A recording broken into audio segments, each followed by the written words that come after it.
Alright, we're going deep today, guys, deep into Chinese history. I'm down in the southeast corner of Shanxi Province in a little place called Gaoping, or just outside of Gaoping in the countryside, and it is full of history, truly full of history.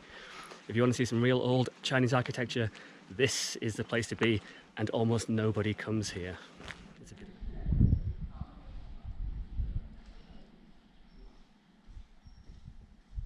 Our first stop is Yuxin Temple, built in 971.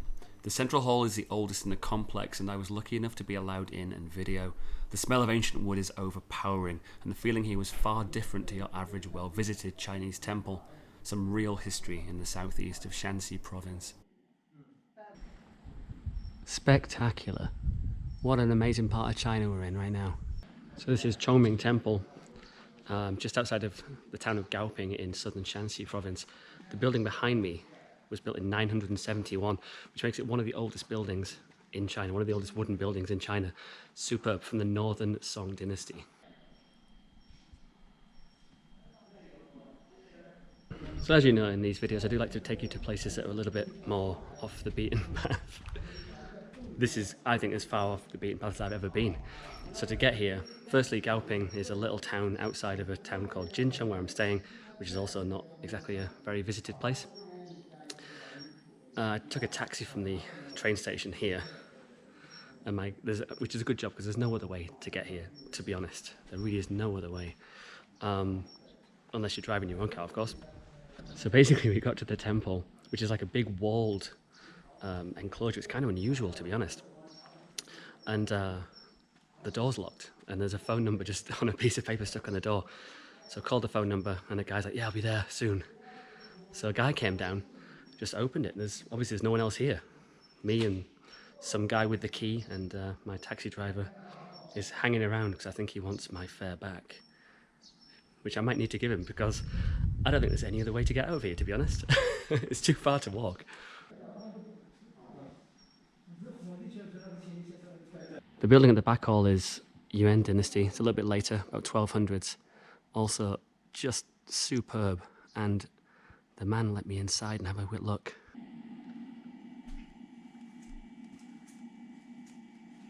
Here's a good fact for you. Shanxi Province contains over 70% of all Yuan dynasty or earlier buildings in China. The whole of China. That is anything earlier than the 14th century. Truly amazing, and it is not on the tourist circuit at all. What an absolute pleasure to be here. Don't think many people have made out here. Only Nick in China, eh? Taking you to the place that no one else can be bothered to go. And on to the next. I decided to stick with my taxi driver, which turned out to be a good idea. Finding a key for the next temple was beyond my skills. Anyway, we ended up in this village where, after banging on some doors, my guy, that's him right there, found the key man who let us in.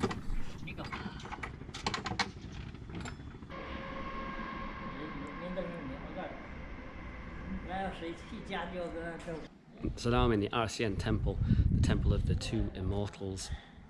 The temple building behind me is the oldest in the complex. It's Jin dynasty, it's like 1150s. And once again, like the last place, the door's locked when you arrive.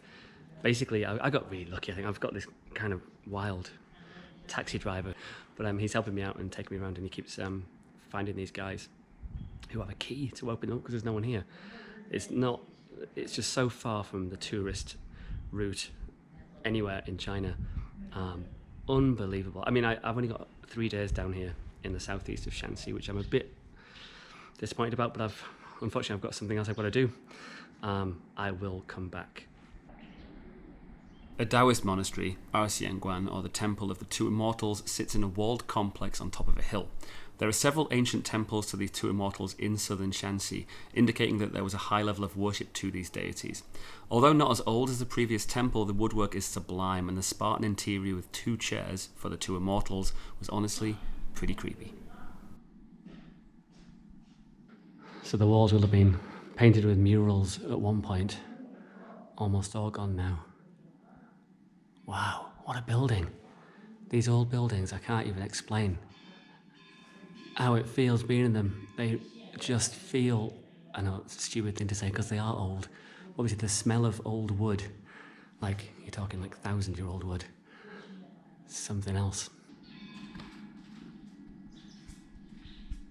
There's these places in China and they're called like Gucheng, like ancient town or ancient city, and they're usually, you buy a ticket, you go in, and they're kind of crap, and they're just like tourist garbage, I suppose, like something that's designed to look old but is actually new with, you know, souvenir shops and stuff like that. If you want to see real Chinese history where you don't even need to buy a ticket, you just come and give someone a phone call and they open a door for you, this is the place.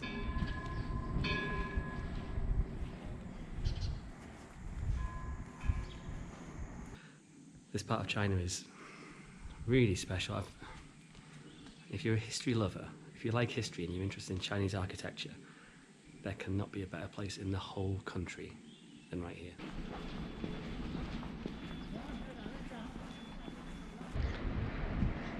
So this is a view from the RCN Temple.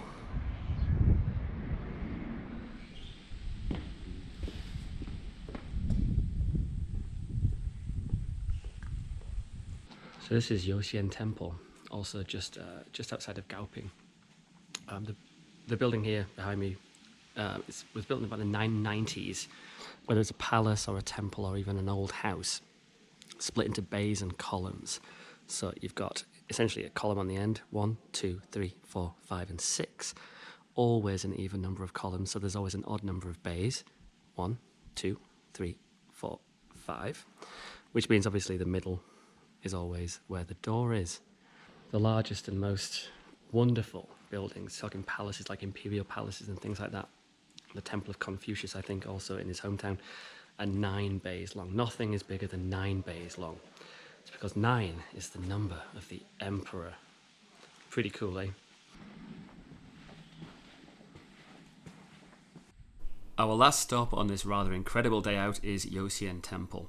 Same deal as the others, make some calls, knock on some doors, and eventually someone comes along and opens it up. Wandering the courtyards and exploring these ancient halls was something of a dream for me, a China I'd always wanted and never really found. No tickets, no one selling you things, no loudspeakers, no signs, just pure, untouched history. The wooden brackets support the roof. That aspect of Chinese architecture is called dougong, like brackets. It's something that has existed in Chinese architecture for about 3,000 years, maybe even longer. So, very happy I came out. I wasn't going to come out today. I travelled 1,000 kilometres yesterday, over 1,000 kilometres. So all of the videos you're watching are a little bit out of sync. So 2 days ago I was climbing the South Mountain in Hunan Province. You'll have seen that video a while ago, I hope. And climbed that really hot and really sweaty. And then yesterday I travelled 1,000 kilometres and I woke up this morning and I just felt terrible. I don't know why. Achy, headachy, not really great. And I was going to have a rest day. Then I thought, hey, but why not travel around the Gaoping countryside? Anyway, I'm very happy I did. I feel a bit better actually. Having a good time. All right, we're going to wrap that one up, I think, here. I've got a list of about 50 different temples I want to visit in this area of China. Too many temples, too little time. But I've still got another couple of days here, so let's see what else I can find in the next couple of days. I'm going to do some exploring. All the best. See you in the next one. Bye bye.